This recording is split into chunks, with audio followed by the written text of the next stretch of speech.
Eccoci qua ragazzi, salve a tutti, bentornati sul canale e benvenuti in questo nuovo contenuto con le ultime in casa Napoli sia per quanto riguarda il mercato, il riscatto di Højlund e questa situazione in difesa, perché addirittura la Lazio si può sedere a tavolino nel discutere per Mario Chyla uno scambio alla pari con un difensore del Napoli. Facciamo il punto per quanto riguarda la difesa, passiamo per le parole del presidente Aurelio De Laurentiis nella conferenza stampa di presentazione ai ritiri estivi. Fatemi sapere cosa ne pensate qui sotto nei commenti. Se vi va, iscrivetevi al canale attivando la campanellina e se vi piace il video un bel like, fa piacere al sottoscritto e diamo come sempre una mano all'algoritmo. Secondo acquisto del Napoli, Rasmus Højlund ovviamente riscattato dopo Alisson e quindi è tempo di dedicarsi alle cessioni. Questi sono i titoli che girano un po' dovunque, anche se il Napoli continua a muoversi su più fronti per rinforzare la rosa a disposizione di Massimiliano Allegri. Abbiamo già parlato di Matej Kovar, il portiere, nel caso parte uno tra Savic e Meret. Le quotazioni di Meret sono più alte di quelle di Savic per quanto riguarda la permanenza, però in questo caso può darsi pure che cambi da qui a qualche giorno, diciamo, la quotazione sia di uno che di un altro. Attenzione anche a Ivan Provedel, piace al Napoli e non solo. A me non dispiace il portiere ovviamente della Lazio, però vedremo poi come ci mettiamo tra i pali. Più complicata invece la situazione per quanto riguarda Mario Chyla. La Lazio non vuole cederlo perché ha perso Romagnoli, perché abbiamo letto comunque già in partenza per lasciare la Lazio e quindi perderesti anche l'altro centrale. La valutazione della Lazio è di 30 milioni di euro o sedersi a tavolino per uno scambio alla pari con Alessandro Buongiorno. Fermiamoci un attimo, perché io dal mio punto di vista mi terrei Buongiorno per un altro anno se queste sono le condizioni di scambio alla pari. L'abbiamo pagato comunque abbastanza, molto più dei 30 milioni e non credo che Buongiorno sia poi il difensore visto quest'anno. Ci voglio mettere qualche attenuante sia dal punto di vista mentale. Abbiamo visto comunque come è andata la situazione in casa Napoli, alcuni calciatori comunque sono arrivati esausti dal punto di vista mentale, poi mettici anche l'infortunio grave che ha avuto comunque nella permanenza al Napoli e qualche situazione che scocciava troppo dal punto di vista mentale, e allora rendi, diciamo, sotto i tuoi standard. Ecco perché terrei comunque Buongiorno in rosa, anche perché di scambi alla pari credo che non si debba proprio parlare. Se poi diciamo, le condizioni sono Buongiorno più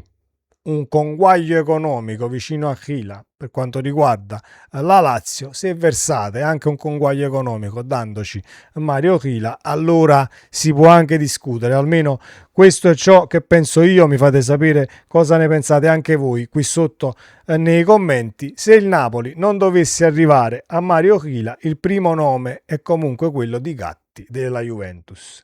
Io non sto qui a dire no, è della Juventus, no, diciamo che è un calciatore molto rozzo, è un calciatore che comunque dal punto di vista dello stare in campo in maniera tranquilla per quanto riguarda le sanzioni, cartellini e quant'altro, diciamo che non è il più educato, ecco, tra virgolette. E poi dobbiamo considerare che cambi casacca e diciamo che per quanto riguarda i cartellini e il venirti a prendere, l'arbitro in questo caso ti viene a prendere in maniera diversa, facciamo attenzione. Solo una considerazione ovviamente in più che secondo me dobbiamo mettere, diciamo, nel calderone. Detto ciò, Juan Jesus è destinato a lasciare la Serie A. C'è lo Sporting ovviamente Lisbona, il Portogallo lo chiama. Potrebbe anche darsi che Juan Jesus, diciamo, sceglie la piazza, gli va bene comunque l'offerta, va in scadenza, quindi potrebbe fare qualche anno fino a fine carriera in Portogallo. Lo riporta Sky Sport. Queste sono le ultime, aspettando poi l'ufficialità di Massimiliano Allegri. Ce l'ha detto il presidente, comunque andremo a vedere le parole nella conferenza stampa per quanto riguarda la situazione allenatore e tutto ciò che sta succedendo e si è anche tolto un tantino qualche pietra dalla scarpa e ha fatto assolutamente bene il presidente per quanto riguarda poi le dichiarazioni di calciatori del Napoli che come vanno in nazionale cominciano a mettere la testa fuori dal sacco, diciamo, e a dire forse qualcosa di troppo, ma hanno fatto bene comunque a parlarne. De Bruyne più sicuramente di Lukaku, per come si è girato Lukaku. De Bruyne ha solamente parlato della situazione tra lui, l'allenatore, il Napoli e quant'altro. Lukaku invece, diciamo che dal punto di vista comportamentale va rivista un tantino la situazione per quanto mi riguarda. Un attimo che riprendo la conferenza stampa così andiamo a leggere le parole del presidente. Eccola qui. De Laurentiis, plusvalenze è doveroso pensare e farle anche in questa sessione e speriamo che ci vada bene anche qualche colpo da questo punto di vista, perché sappiamo benissimo che è grasso che cola, compri a 8, 10, 14 che sia e diciamo diventa un crack, poi l'acquisto può far solo che bene in una società come il Napoli, ma in qualsiasi società ovviamente fare plusvalenze. Le parole di Lukaku e De Bruyne. Io non ho bisogno di rispondere, dice il presidente, hanno fatto delle affermazioni che possono essere accettabili o contestabili, dipende dai punti di vista. Vedremo quando ci metteremo tutti a lavorare e cosa avranno da dire. Quando si lavora si dimostra davvero lo stato fisico e mentale, la capacità di essere allenabili. Se dovranno andare via, andranno via. Qual è il problema? È pieno di calciatori nel mondo. Non le manda a dire il presidente così come è sempre stato. De Laurentiis ancora, posso presentare l'allenatore quando me lo concedono. Non sono uno che viola le regole, posso non essere d'accordo con le regole, però di solito le regole vengono fatte ilio tempore e ilio rimangono e restano stantie come la cioccolata d'estate, poiché però abbiamo accettato di partecipare ad un campionato dove ci sono delle regole, le regole le rispettiamo. Meglio puntare allo scudetto o un bel percorso in Champions? Io parto da un concetto, mi sono battuto e questa è una situazione che comunque abbiamo visto anche quest'anno. Mi sono battuto per avere dalle 3 alle 5 sostituzioni. Già quando ce n'erano 3 mi chiedevo perché i giocatori venissero sostituiti così tardi come minutaggio, però quando ne avevi 3, diciamo, dovevi anche giostrarti un eventuale affaticamento, un infortunio al 70esimo, all'80esimo, non è che potevi gestire diciamo diversamente un tantino. Quando ne hai 5 sono d'accordissimo con il presidente De Laurentiis, poiché io mi fregio di poter dare una doppia squadra valida ai miei allenatori quando dà la possibilità ai giocatori di sentirsi importanti solo se giocano titolare, è una grande stupidaggine. La partita si gioca in 2 tempi, chi fa l'imprenditore deve sapere come vivere il rischio, sperando che il fato non ti abbandoni. Io sono sempre stato inascoltato, soltanto Sarri una volta mi ascoltò e sono sempre pro a fare i cambi a fine primo tempo, però poi bisogna vedere comunque come si mette la partita, come stai giocando, come stanno gli 11 in campo. Si potrebbe fare un cambio tranquillamente al 45esimo sempre, perché comunque te ne restano 4, però dipende anche dal match in questione. Poi si è parlato ovviamente dei minuti, 45-50 minuti, gioco effettivo.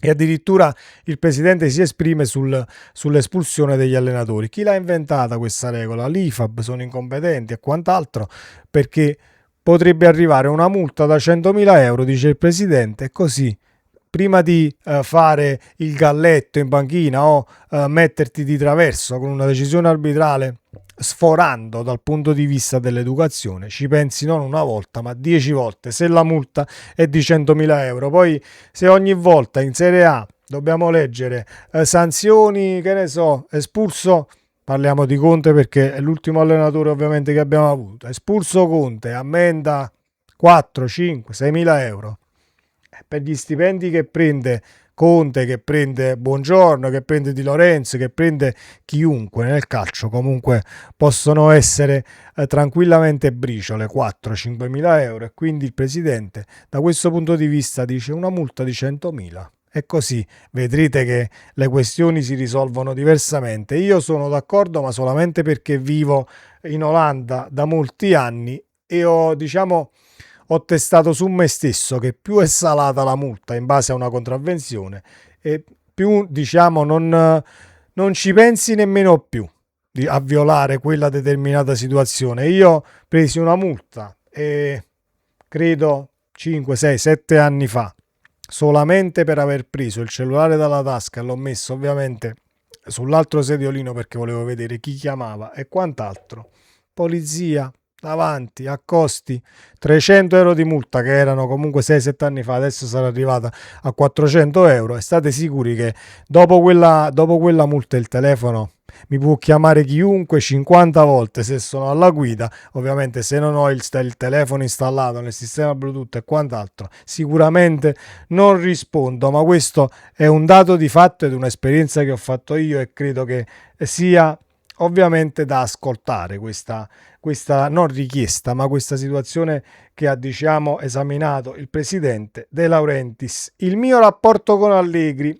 Noi dobbiamo parlare dei miei rapporti con la città, con il comune, con la regione, per quanto riguarda il problema stadio. Voi volete essere considerati una grande squadra, ma quando dissi che il Maratona non cessa ai tempi di Ancelotti, lo è ancora e sono della stessa opinione. Quindi dal punto di vista dell'allenatore, e chiudiamo perché non è che ci leggiamo tutta la conferenza stampa, però De Laurentiis ha anche messo i puntini sulle i per quanto riguarda quelle situazioni di calciatori che comunque fanno dichiarazioni o si comportano in maniera rivedibile, mettiamola così, Lukaku in questo caso, perché per me le parole di De Bruyne per quanto riguarda la stagione che è stata sono state giuste, non ho niente da dire, però come ho appena detto ovviamente a inizio video la situazione Lukaku è diversa e va rivista dal punto di vista comportamentale. Questo è quanto in casa Napoli, vedremo poi quando arriverà l'Allegri Day che doveva essere oggi, ma ne avete sparate tantissime in questi ultimi 2 giorni. Arriverà poi quando si libererà dal Milan al 100% e potrà firmare il contratto con il Napoli seguendo le regole, così come ha detto Aurelio De Laurentiis. Sempre Forza Napoli, ci vediamo nel prossimo contenuto. Ciao!